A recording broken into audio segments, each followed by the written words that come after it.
positions. Is there any legislation to change the accounting rules or the reporting rules of the executive pension programs and their costs associated that allows them to manipulate those things? Is there any talk about splitting that piece out so that at least when we're at the table and they complain that our pension costs are so high, we can say, yeah, but that's all you guys? I'm not aware of any current, but don't take my word for it because I'm not up to speed on that. I know the SEC keeps trying to change it, and the PBGC certainly wants to know more about it. But most of the legislation that has been introduced for anything that protects you and your pensions, going back the 25 years I've looked at it, has been, vigorously opposed by employers, insurance company, brokerage firms, a huge cadre of people, and they win most of the time. They're very rare, a few congressmen, a few senators. Look at the voting records of the people you vote for and see where they stand on these issues. I found that the staffers know nothing. They just take the printouts from the employers or the consulting firms. But the lawmakers, mostly, it's Republican, vote on the employer's side. And as a quick aside, you can't blame the government for your pension problems. I've heard from people who think that's the case, that somehow the contribution limits are what caused your trouble. That's not true. Oh, and by the way, companies have ways to get around that for the executives. Surprise. So it's not the government constraining anything. If anything, the government keeps trying to put some reins on this, keeps trying to get more disclosure for liabilities and what companies file with the IRS. And the Department of Defense goes crazy constantly because companies like GE that sell the surplus get away with it, and the government, which has funded through contracts the retiree benefits, like the pensions, if the company kills a unit, the government says, well, come on, we just gave you all that money. It was built into your compensation contracts. Give it back. Well, they don't. So that goes to taxpayers. Okay, we have a question from the internet. John Urbick asks, can we negotiate a company-paid whole life dividend paying insurance plan in our names? Quick answer. I'm not quite sure what you mean, but if what you're saying is, would it make sense for a company to buy a whole life product to put your assets in? A, you would have to have an insurable interest on someone. They could get around that. But B, a regular whole life contract will be incredibly costly. It's also a black box. You don't know what the fees are, and you can't really tell how your returns are calculated, and there's horrific surrender charges usually. So I am hesitant to suggest you use an insurance product, because what the companies and the banks do is they get these massive insurance arrangements. Most insurance that's sold, life insurance, is not widows and orphans. Most of it is COLI, corporate-owned life insurance, or BOLI, bank-owned life insurance. I have another internet question. Sol Castell asks, in your opinion, was ALPA the sole firewall which should have protected the pension plan? I don't know enough about ALPA and what it did beyond what I saw in its handouts and what you've told me. The PBGC was one of the firewalls that was breached. The IRS was a firewall that was breached. And I know people keep saying the PBGC is causing all our trouble and they're not giving us enough money, but every time they try and arrange something that would help, it gets pushed back by the employers. Disclosure gets pushed back. The way the payments are awarded gets pushed back. And what I saw with US Air is, they were terribly underfunded, but when it came time to pass assets over to the PBGC, suddenly they became so much better funded than they had been before. So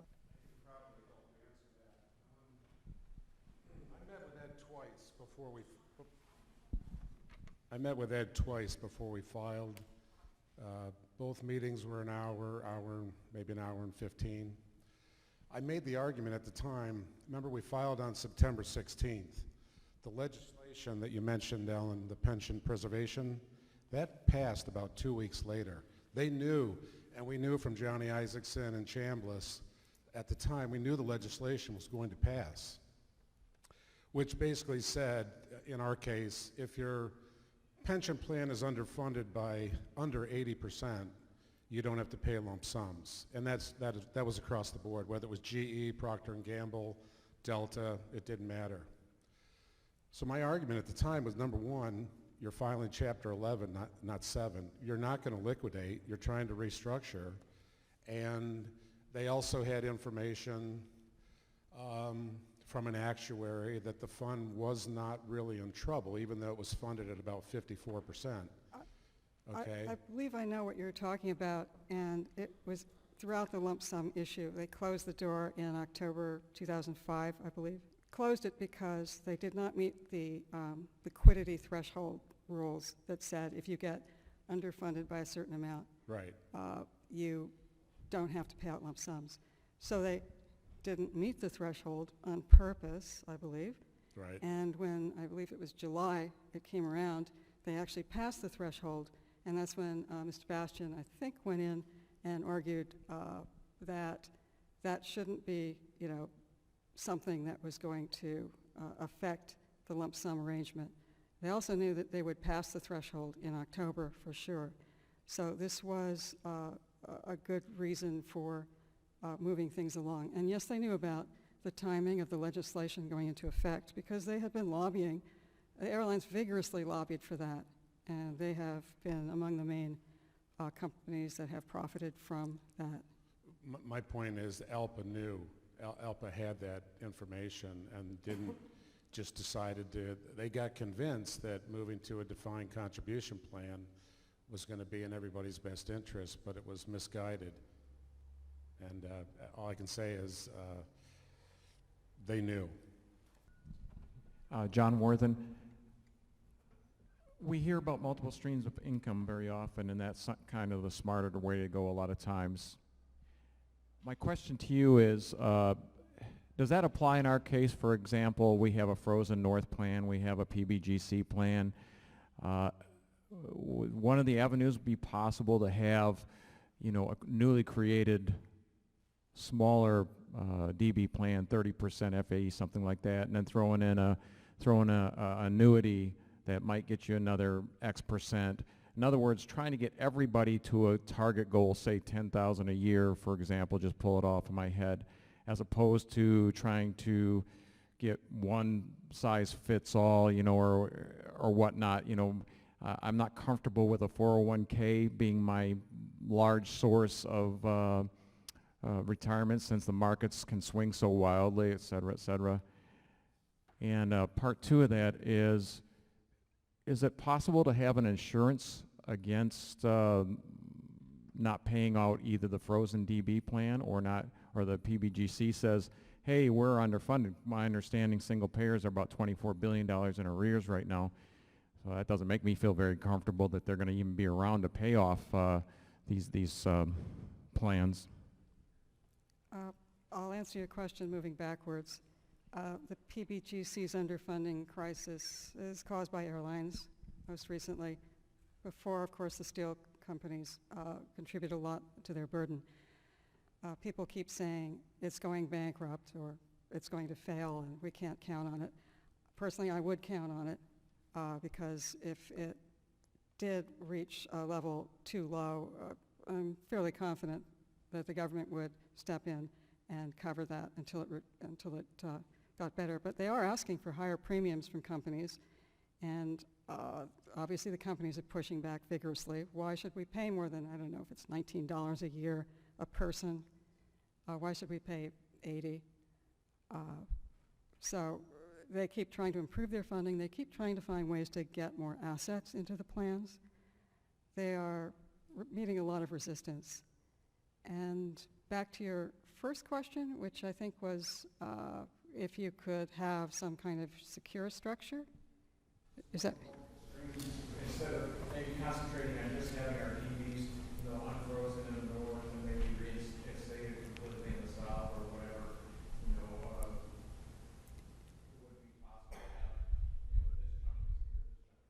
I can't answer, I don't know.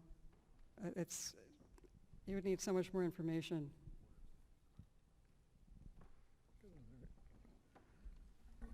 Okay, I have another internet question from Jack Rose. He asks, please explain how the Northwest and Delta, how both Northwest and Delta manage their assumed rates compared to American Airlines. I would need the American Airlines assumptions in front of me. I do have them for the other companies. I would expect that, as I saw with the airlines I looked at closely, they were using low assumptions, and I saw them change as much as 100 basis points in 1 year. That's pretty extreme. There is a corridor that they have to follow.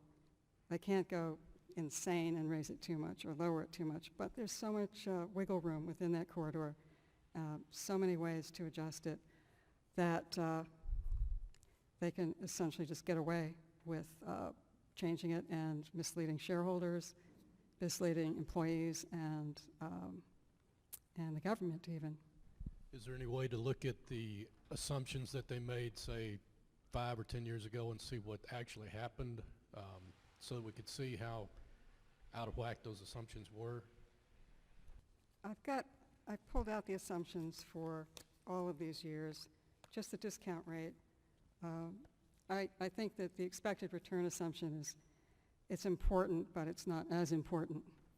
And it always gets raised before certain stock awards, by the way.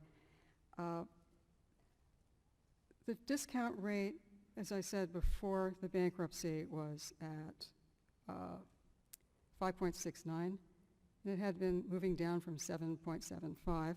At the high, it was 8.25 in 2000. So that's part of the reason why they had the gargantuan surplus. In 2015, they changed the rate, and it went up, which gave them a reduction. It reduced the obligation by $1.2 billion, just from that going from 4.14 to 4.57. So I'm not sure why they needed to reduce the obligation by that much. Maybe they had a good reason, but it's always a good question for you to ask them. Oh, and there's one question I had from the audience before, and which is, do I know of any companies that have unfrozen their plans? And I can say there's very, very few. There are the unicorns out there. The only one I know about for sure is Aerospace Corp in El Segundo. That's a nonprofit firm that supplies research to the U.S. Air Force. They unfroze their plan, and it would be interesting if you had your expert lawyer or actuary contact them and ask them, how did they change that plan structure to make it work? Because I suspect that their employee base is similar to you in terms of age and tenure. Okay, Cam Habak asks from the internet, what would your recommendation be for a retirement vehicle going forward for Delta pilots? Again, I can't answer that. The plan structures, there are too many. There's too many permutations. I don't know enough about how the pay structures work if you were going to try and tie benefits to pay. That's something you would need an ERISA attorney and a plan expert for. Our next question from the internet is Dennis Daly, and he asks, can the PBGC force Delta to take back the defined benefit plan now that Delta is profitable? I don't think so. Again, I can't answer that with confidence. When I was at the Wall Street Journal, every single thing that I wrote that was published was vigorously fact-checked by me and shown to the companies ahead of time so that they could say it's not correct, they don't like the numbers. I never had that. They either had no comment or they could not refute the numbers, the analysis, or the conclusions. They didn't like them, but that's the way it was. I am not at this moment producing something that would meet that standard that I had.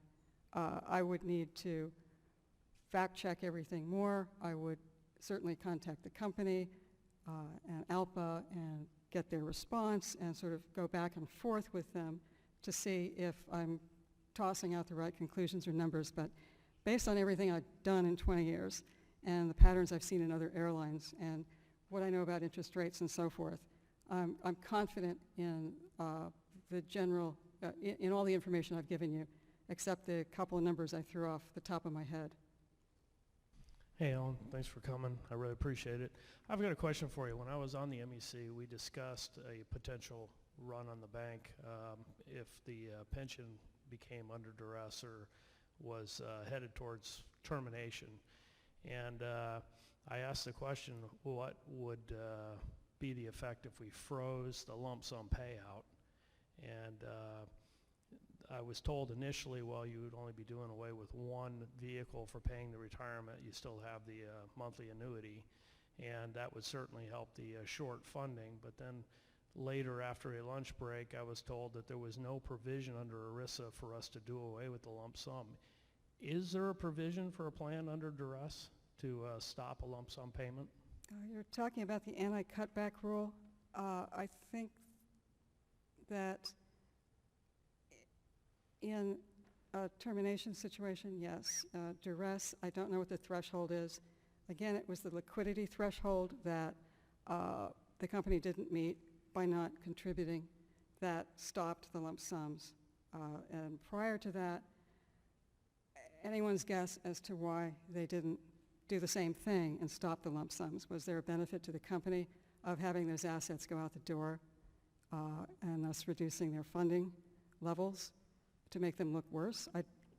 These are questions I would look into. Well, my thought being at the time, if since all of the lump sum payment comes out of the qualified portion of our retirement, and then the bridge plan and the unqualified portion came out of the company treasury, the ERISA laws basically covered the qualified portion of the plan. If we stop that, quote, run on the bank, I felt the senior guys, one, would have a job. They didn't have to run out the door to find other employment and potentially not even be able to touch that retirement for several years, so they had to do something. But even if we temporarily had stopped that to get through to this legislation that allowed the company to fund the plan over a longer period of time, and certainly if we could go to the federal government and ask for that provision, it seemed logical that we could say the plan would be under duress, therefore it is under duress if we have a run on the bank. Is that not a viable solution? I was told by all attorneys it wasn't. My initial response would be, yes, it was possible to slow it down under duress. I don't know the rules off the top of my head. I do understand the liquidity situation, and that was something the company had control over because they could have contributed to the pilot's plan. I don't know if they starved the pilot's plan and contributed to the other ones, but they did control how much they were contributing to meet the liability target, and that was what prevented lump sums finally. Could they have done it before? Yes, I imagine so. So it has nothing to do with under duress necessarily. I think that's what you're getting at when you talk about under duress. You mean liquidity. Right. Yeah, I was just talking about 1,000 guys going out early, basically a run on the bank for the plan, which I think kind of helped the company's argument or helped put the last nail in the coffin for the plan that didn't necessarily need to happen. Well, remember, when they leave and they take a lump sum, that obligation goes away. So let's say we're talking about $200 million. And when they take the lump sum, that's $200 million off the obligation line. But it's also $200 million out of the assets. So it hurts the funding. And I don't know if Delta had a reason for hurting their funding at that time.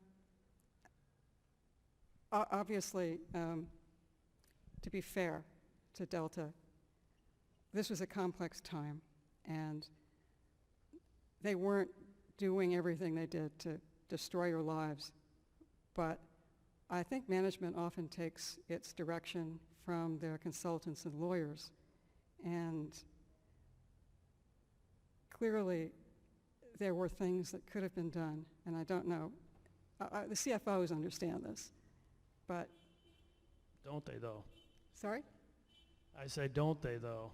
Yeah, they do. I have another question about the disability and survivorship plan. That money, I understand, is still in the treasury. Is there a way for us to capture that money, since it was the Delta Pilot's money, and put that money Which plan? over in our disability and survivorship plan? Is there a way for us to capture that, bring that back into the Delta Pilot retirement plan, or to do Was that something qualified? with that money? Is it qualified? I'm not. It was. I know it was fully funded. I don't know if qualified or not. I don't know enough about the plan. If it was a qualified plan that was considered a pension, that would have been part of the asset and liability that went to the PBGC? Yeah, it was a survivorship pension. Basically, if I died, my spouse would get 50% of my retirement benefit, but it came out of that fund. Or if I went early, that purchased an annuity, so I got my disability pay, or I could retire. I don't know about the structure of that plan. Okay, Sorry. thank you.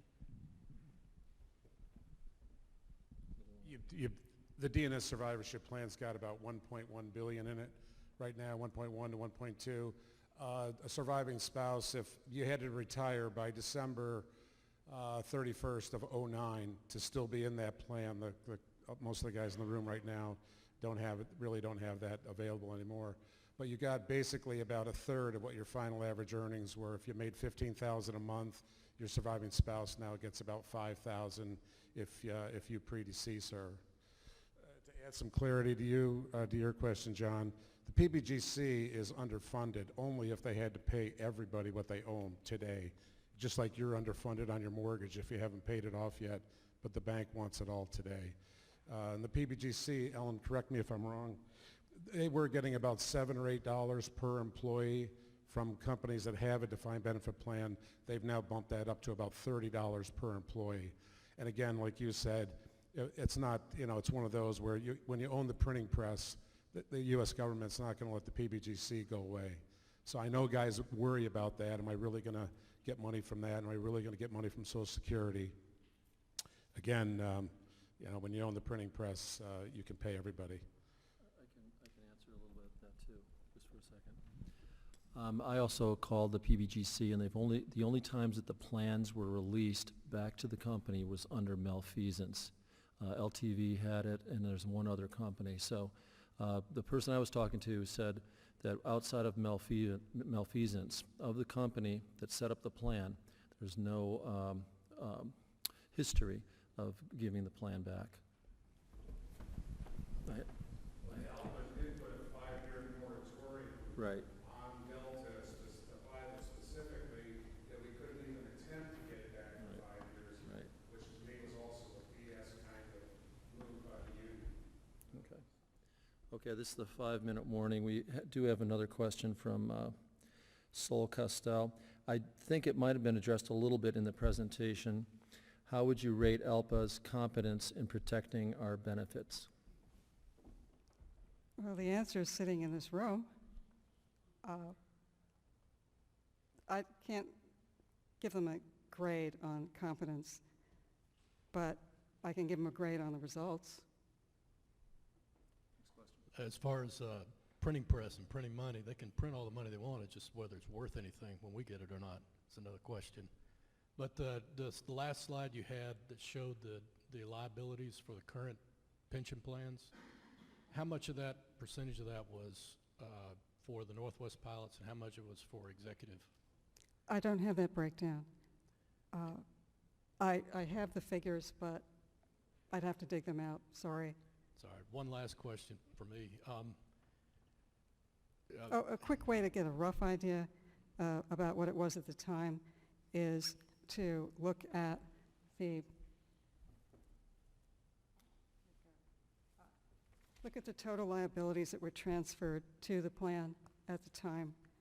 Again, these numbers are rubbery, but what I saw for the assets or for the liabilities in the Delta plan at the time, the Delta plan's liability was $7.6 billion, and it went up to almost $16 billion. So obviously it was down to 7.6 because it had already transferred assets to the PBGC. So given its increase to 16, take the 16, subtract the 7.6, that might be a proxy for how much of the liability was Northwest's. And that would include the Northwest Currently, I management? mean, we know exactly what it was at the time, but again, we don't know what happened to it. Well, since actually the Delta pilot's liability is gone, it would seem that all the increase is for the Northwest side, which is sad for the Northwest employees. And but the liabilities you showed was, does that also include the Delta executive liabilities? I would say And the old it- Northwest executive liabilities? Yes, except All for of it. stuff that's in, say, a separate trust with its own assets. Pretty Right. sure. Again, we're in territory that I can't get the answers to, but in every other company I've seen, yes, the non-qualified executive liability is aggregated with the total pension, because it's pension, any kind of pension, any kind of deferred pension arrangement is included in that pension liability. And an opinion question. Based on what I've heard about how they can change rules and massage rules and everything else for defined benefit plan, and the risk involved in a defined contribution plan, personally, if you were setting up a retirement plan as a union, what type of plan would you go for? Today, I would go for a plan that's created and run by an entity that is not the company. I would not want the money in the company's hands ever. I'd want it in a different type of system that tracks your years of service at all the companies you work with. So if you move from one to another, you don't lose so much of your pension because you stopped early. Because as you know, you get most of your pension benefit in the later years, mostly 50s, of a long service career. So the people who got harmed by most of these pension maneuvers, whether it was a conversion to cash balance plan or a freeze or a termination, people slammed the hardest were the ones in their 50s. And if they were still there, their 60s. Well, no, actually by then, they were okay. Mostly 50s. Again, long service. Short service, not so much. So just to summarize, it would have to be something like a Social Security structure that is out of companies' hands, in which there is very clear disclosure, no conflicts of interest, and can follow you from company to company. And this will have to be the last question. Go ahead. Thank you for all your research and appreciate your willingness to share it with everybody that's been disaffected. In your retirement heist book, you mentioned that a lot of companies did this when they saw ERISA could be used to their advantage to improve their balance sheet. Did this happen with UPS and FedEx? Did they ever try and rob their pension plan? Did they have a run, on their assets? I can't tell you because I haven't looked at their plan and their history. Okay. I will say that every large company that I have looked at uses the same type of strategies for things. Some go a little overboard, but they do use the plan to manage earnings. But, to be fair, they use a lot of things to manage earnings, so it's not just the pension. And companies today, out of the Fortune 500 companies, how many still have defined benefit plans? And is the reduction in those numbers of companies ceased, or is it increasing? Is this going to become the future of American business, dropping the DB plans wholesale? Yes. It Yes. is. There were initially, the employers put out, when they wanted to get rid of these plans, they said, well, look, we've had a zillion terminations. Well, in their figures, they were including like the dentists and the lawyer, anyone with a small, tiny pension plan that got killed off when the tax rules were tightened up in the 80s. So if you take those out, at the time this was all going on, there were still 44 million pension participants. But companies, since companies don't tend to have this sort of longevity now, it's not going to be practical to set up these plans, because to make them work, you have to have the assets that grow over time. And they know that if people aren't there, they have a shorter period, so it's not as cost effective for them. Thank you. Okay, thank you, Ellen, and thanks very much for your excellent presentation. I really